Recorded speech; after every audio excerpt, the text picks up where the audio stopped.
Polisia Nasional Timor-Leste celebra lorong aniversário Tinan Ruanulu Racing Ida ba Unidade Polícia Marítima UPM. Nebe comemora ia kuartel UPM segunda lorong Ruanulu Racing Hitu Fulang Mayo. Hareba papel importante UPM niang Ministro Interior Francisco Guterres Hateteng, Governo Presija na fating UPM hudi halo segurança ba soberania tasi Timor-Leste niang inclui halo prevenção e atasi lihusi controlo efetivo no OENSA combate atividade ilegal SIRA.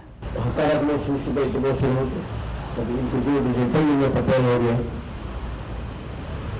da raia não precisa de bolsa isso se há uma demarcação de fronteiras se precisa de papel a segurança marítima será parte de demarcação fronteira linhas fronteiras marítimas para dar o controle efetivo quando Itatene kata lei nasional lei segurança nasional regulamento social do fim ano kata e a taxa 12 milhas para lá no pertence para controle unidade polícia marítima nele 12 milhas balete maka ita terangkan para FFT yang komponente naval para bela halal seria serviço naval mas komponente naval integramos a autoridade marítima yang bela tahariana espera que se integra tal unidade uso instrução tabelau para atender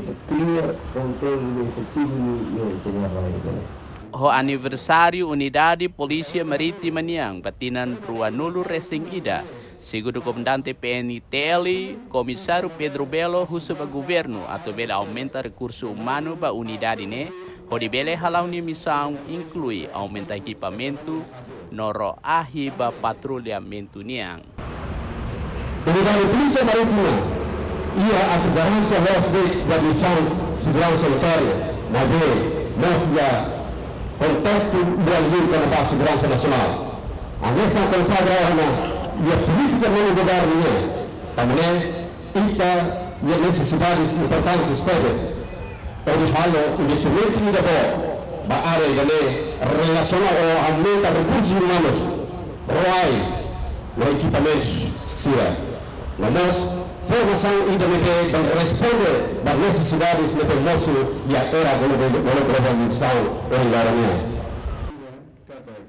Hareba papel no missão Unidade Polícia Marítima, Superintendente Polícia Eugênio Pereira Hateteng, unidade de pronto sai mahong iha tasi Timor-Leste niang.